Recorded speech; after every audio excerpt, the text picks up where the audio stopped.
Rolando Moore versus the state, case number S13A0700. Stephen Reba for appellant, Paula Smith for appellee.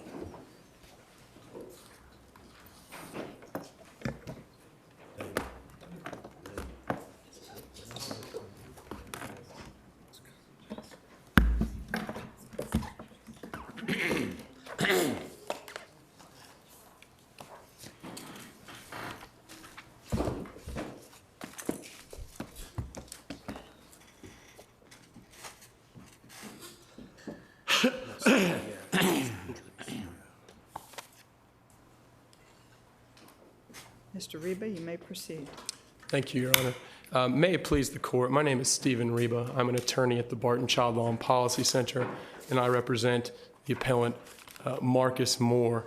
Let me also apologize at the outset. I'm a little under the weather. My voice is close to disappearing, so if I'm difficult to hear, I very much apologize. Case is on direct review from the denial of appellant's motion to correct a void sentence in Richmond County Superior Court, Judge Carlisle Overstreet presiding. The facts are not in dispute, and we would ask this court to review the law de novo. With that said, I'll briefly run through some procedural history, just because the dates are relevant. This case does turn on issues of retroactivity. 17-year-old appellant committed 2 murders, among other offenses, on November 24th, 2000. He was indicted on December 5th, 2000. The state filed notice of the death penalty on January 8th, 2001. There was a bifurcated jury trial in August of 2001. He was found guilty on all counts.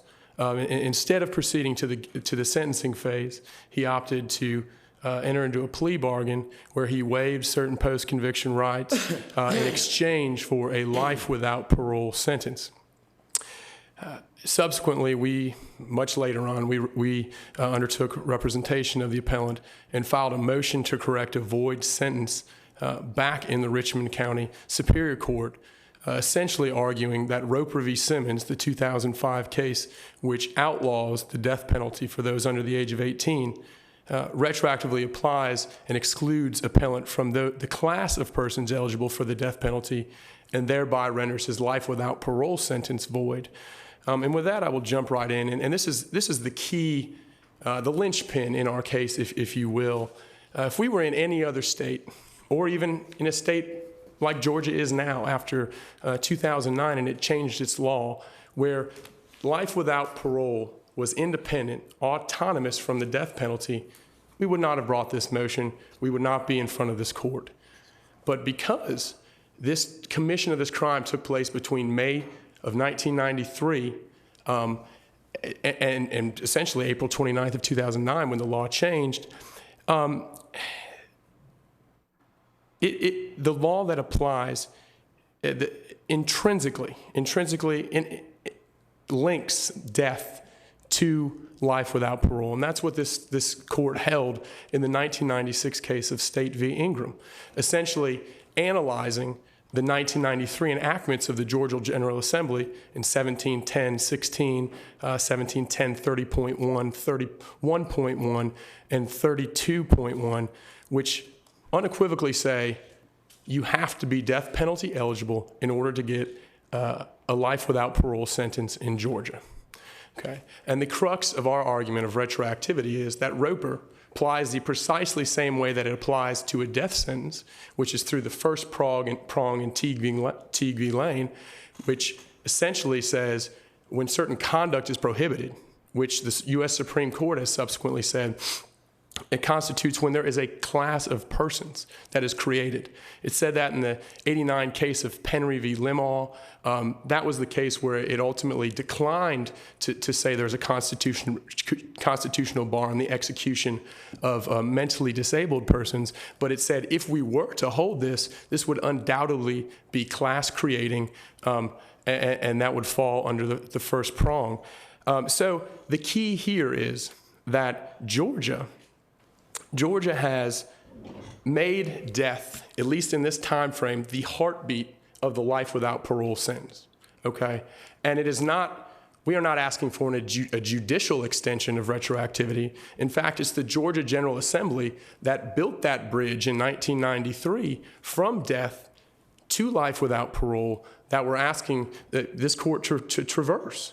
It's the natural extension of retroactivity if you have included death penalty eligibility as a prerequisite, as dependent on a life without parole sentence. And that is where the trial court erred.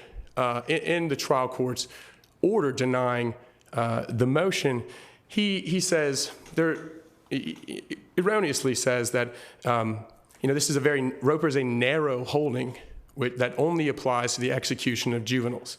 Well, that's in complete disregard to cases like Penry v. Limon, 1989 from the United States Supreme Court, and Atkins v. Virginia, a 2002 case that ultimately prohibited the execution of mentally disabled folks.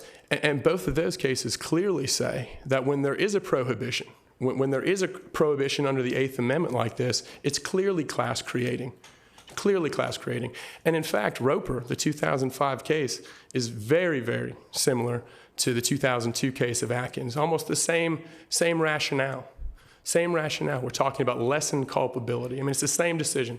So I think the confusion, or perhaps the error of the trial court, was to think that we were asking for an extension. We were asking for some sort of judicial bridge for you to extend the law, when in fact, this is just the natural consequence of what the Georgia General Assembly did in 1993. They decided to link those two sentences together. And that might have been the incorrect law. It might have been unwise. And I think Justice Carley, who's no longer on the bench, dissented in Ingram and explained why he thought it was incorrect. But the fact of the matter is, Ingram is clear that death is an essential component of life without parole in Georgia from 1993 to 2009.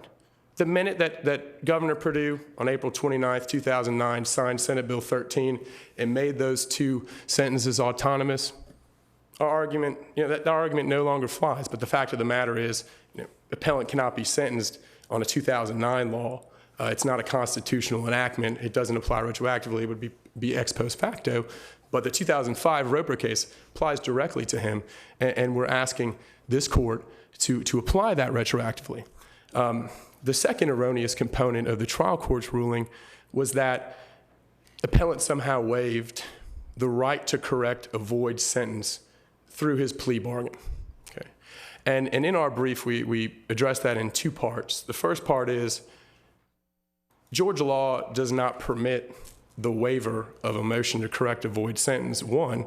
And two, even if it does, the express language of the plea agreement does not specifically include a motion to correct a void sentence. And taking those in turn, there's no case on point, but there is a handful of cases that essentially deal with pro se inmates who file these motions really in an effort to get back in the game and try to bring up some facts and tackle their convictions. And in many of those cases, such as Rooney or Sanders in the Georgia Court of Appeals, the court is saying, listen, this isn't a true motion to correct a void sentence. In fact, you can't, while a motion to correct a void sentence can be brought at any time, and the trial court always retains jurisdiction to rule on it, what you have filed here is not a true motion to correct a void sentence because it's factually involved. The defendant's motion, or excuse me, the appellant's motion, on the other hand, is a true and pure motion to correct a void sentence. We have raised absolutely no factual disputes. It's exclusively legal in nature. We are arguing that Marcus Moore, on May 1st, 2005, has been in Georgia's prisons with essentially no sentence out as to count one malice murder, because it was invalidated the day that Roper v. Simmons was decided. So, under your argument, what will happen in terms of the sentence? It should be, is it your view the trial court should grant the motion and then he would sentence your client to somewhere up to life with the possibility of parole? Correct, Your Honor. Correct. Life without parole no longer being an option, death obviously not being an option. the final option would be life, and it would be under the law that stood at that time, which I believe would require 14 years of eligibility. Even if that sentence was changed due to the nature of appellant sentence, which is life without parole, life, 60 years all concurrently, I mean, we're looking at a parole eligibility date of about when he's about 60 still, even if this sentence is vacated. He's now approximately 30 years old. This is not in the record. He's at Hancock State Prison. But it's our contention that he cannot, or nor did he, in the express agreement, waive the right to file a motion to correct a void sentence. And in fact, he's been serving a void sentence, at least to count one, ever since Roper was handed down. And with that, I will reserve the balance of my time for rebuttal. All right, sir, thank you. Ms. Smith? Chief Justice Hunstein, may it please the court. I'm here on behalf of the state urging this court to affirm the trial court's denial of the motion to correct a void sentence.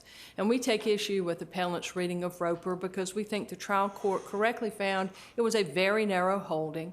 Roper said that the Eighth Amendment of the federal Constitution bars the execution of a person who was under 18 years old at the time he committed his crime. Roper did not speak beyond that to state law requirements for eligibility, which is really what his argument is based upon. He's asking you, although I don't think he's quite articulated it, to tack the Ingram construction onto Roper. Well, it's not just a construction in Ingram. In Section 9, it's an uncodified section of the 1993 law. The General Assembly said, no person shall be sentenced to life without parole unless such person could have received the death penalty under the laws of this state, as such laws have been interpreted by the United States Supreme Court and the Supreme Court of Georgia. And as I understand it, Roper has interpreted the law to say that no one under 18 can be sentenced to death.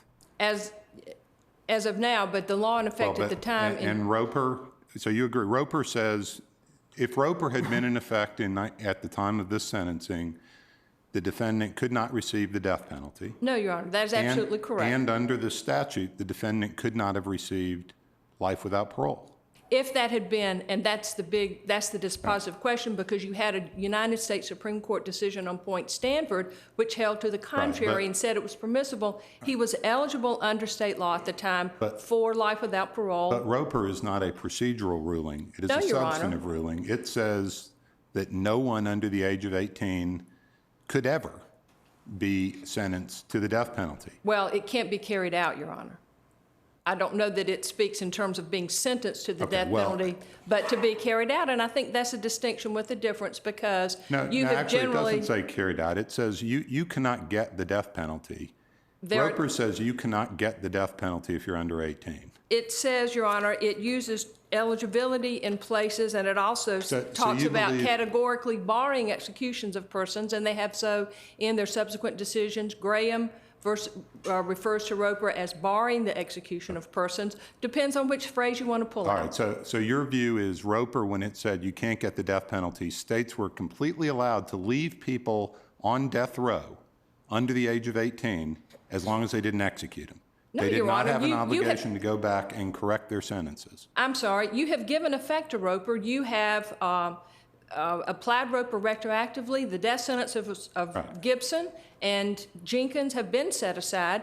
That is the Eighth Amendment infirmity. And if you look past that, his sentence of life without parole does not violate current Eighth Amendment jurisprudence. It's only this twist, if you take Roper and apply it retroactively coupled with Ingram, that you get the result that he wants, but there was nothing in effect, and still, at the time, this sentence of Mr. Moore does not violate the Eighth Amendment. As the Supreme Court does retroactivity of its substantive decisions, they don't create the law.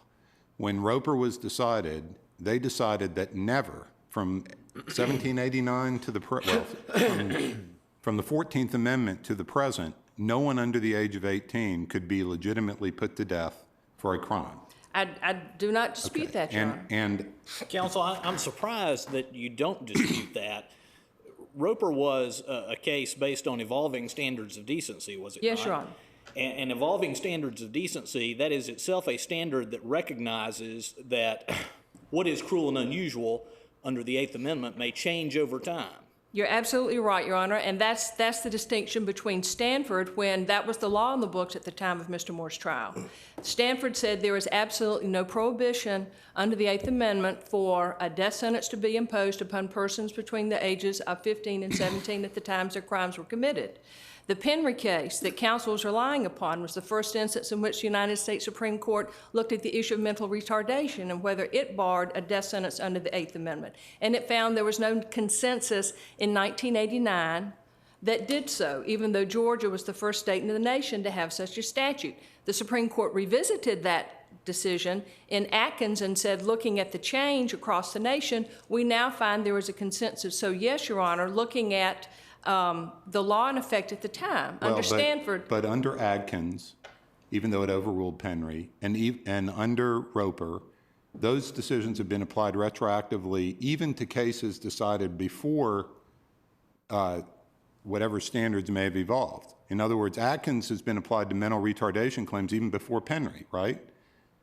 That's my understanding of the law, Your Honor, but what you're dealing with, what's left in the dust of Roper, is a sentence that does not currently violate the Eighth Amendment. It's only if you tie it to Ingram. Not the Eighth Amendment. My question is, does it violate Georgia's substantive law? Let's say if Georgia had had a statute that just said your only options were life and death, and Roper came along, there wouldn't be a problem. But Georgia tied life without parole as a matter of substantive Georgia statutory law, said you could only get the life without parole if you could also get death. And the Supreme Court has said that as of that point in time, because Roper applies retroactively, you could not get death.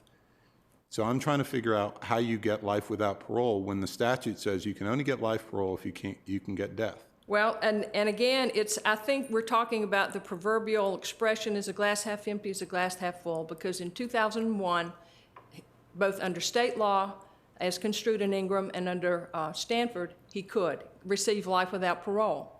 And But Stanford again, is and the not Supreme the law. Court, United States Supreme Court, it was in effect at the time, Your Honor, and you determine what state statutes mean. The United States Supreme Court does not. And that's why I say you're perfectly free to apply Roper retroactively and invalidate a sentence if you so choose, but you also have a sentence that does not currently violate the Eighth Amendment.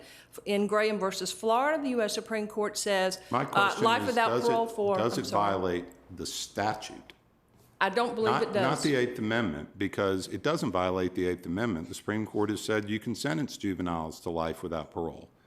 But Georgia has a substantive statute that says you can't sentence someone to life without parole, had a substantive statute in effect at the time. You can't sentence them to life without parole unless you can also sentence them to death. And the Supreme Court has said that Roper, it didn't say that it overruled Sanford, right? Yes, Your Honor. It said Sanford was wrong. And when the Supreme Court overrules a case, it says it was wrong, it was always wrong. It doesn't say we're making up the law. It says that was the law at all times. We may have misconstrued the law, but the law was always that law. The United States Constitution under Roper never allowed the execution of juveniles.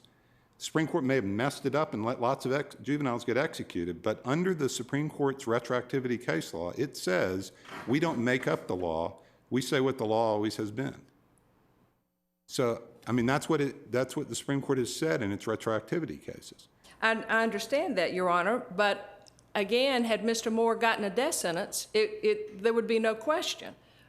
And he could have, the thing is, he could have gotten... So he would have been better off had the state tried to execute him, had the state given him a death sentence, he would have been better off. You would not be able to stand here and argue, had he gotten the death sentence, that he wouldn't have gone from a death sentence to life without parole.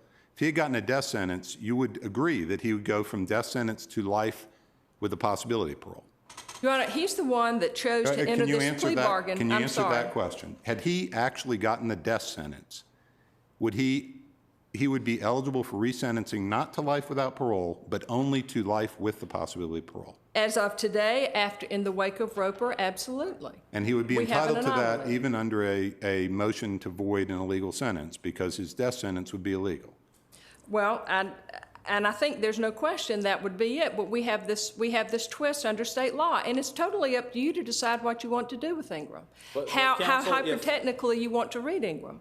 If he had received a death sentence in 2001, had foregone any appeals or habeas proceedings, and had been executed prior to Roper coming down, that would have been lawful under Stanford. Nobody would contend that he was unconstitutionally executed. Absolutely, Your Honor, absolutely. And that is the nature, that's what makes this case different, because as Justice Blackwell pointed out, the Eighth Amendment looks to evolving standards of decency. That's how they decide them substantively, but can you point to me to a single Supreme Court retroactivity case that says, as to Eighth Amendment decisions, we only apply them retroactively to the point that the standards evolved? You can't, because the Supreme Court has said when it decides an Eighth Amendment case, it applies retroactively to all cases, not just all in the pipeline, but to every single case that has ever been decided. But Roper only speaks to the Eighth Amendment itself. You're talking about Georgia's substantive statute. And if you want to say he could have only received the death penalty, he could in 2001 when this trial went forward. He's the one who elected to stop the trial, enter a voluntary plea agreement, go with what appeared to be a good bet at the time, life without parole on count one, consecutive sentences for the other charges. He was fully aware of the consequences. And he's the one that elected to do so. So it appears, how hyper-technically do you want to take Roper? How hyper-technically do you want to read Ingram? Because there was absolutely nothing unconstitutional with what occurred in 2001, and even today with his sentence of life without parole. Again, you're not required by Roper. Ms. Smith, by that logic, when you say there's nothing unconstitutional, there was nothing unconstitutional if he had gotten the death sentence. But he would be... There would be nothing unconstitutional about it. And yet, if he survived to this point, he would be entitled to nullification of his death sentence. Under Roper, but Your Honor, what you're talking about is state law, and that is what the United States Supreme Court does not speak to. That's the difficulty, that's the anomaly in this case. They do not speak to what underlying requirements they are to get to that point for a death sentence. It's certainly a clear and easy application in the wake of Roper that it would be senseless to jump through those hoops. But we're talking about a sentence. He could have received the death penalty in 2001. The case was proceeding. All the procedural requirements had been met. Before that sentencing trial began, he entered this plea agreement and for a sentence of life without parole. And even in the wake of the Eighth Amendment, that sentence in and of itself does not violate current Eighth Amendment jurisprudence. But does it violate Section 9 of the 1993 Georgia Act that says, no person shall be sentenced to death unless such person could receive the death penalty under the law as interpreted by the United States Supreme Court? In 2001, absolutely. 2005, after Roper, not. Again, that's state law for you to determine, not by the United States Supreme Court, and that's why we've taken issue with his argument that you're compelled by Roper to invalidate his sentence.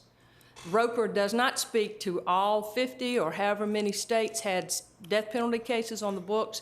They don't promulgate death penalty statutes. They just look at the bottom line, that bright line in the sand, Eighth Amendment bars imposition of the death penalty or execution of those under 18 at the time of the commission of the crimes. So that's where we take issue with Roper. We think the trial court properly said it is a very narrow holding, and it is not mandated by Teague that you throw out his sentence of life without parole. The second point that counsel made was that he did not think the plea agreement covered sentence, but at page 274 of the record, the agreement, the defendant did waive his right to challenge the entry of the jury's verdict and the entry of judgment thereon. Now, my understanding of state law, judgment means sentence. So he did, in fact, waive his right to challenge his sentence, although it really doesn't matter because in this instance, we think his sentence is not void. If the sentence were void, if the sentence were illegal, can you waive that in an agreement? If this were a death sentence, I'm not going to stand here and say he could not challenge a death sentence when the United States Supreme Court has spoken to that, but we're one step removed. How about, so it all hinges on your first argument. Yes, Your Honor.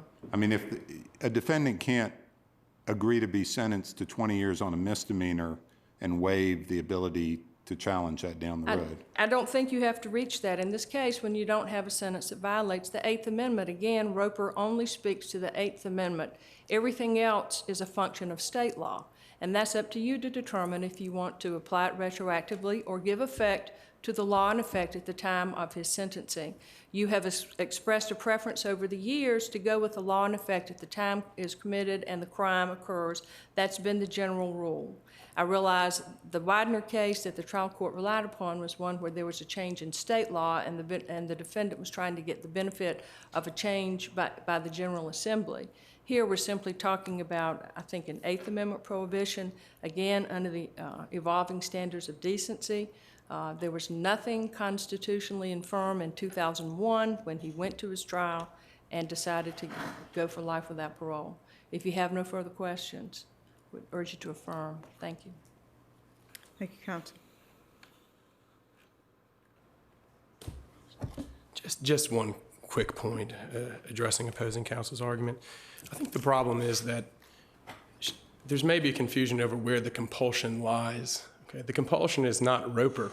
It is settled that Roper applies retroactively, and essentially what the appellee is arguing is that Roper does not apply retroactively. The compulsion is the 1993 statute from the Georgia General Assembly, which is a state statute, and this court is always compelled by state statutes.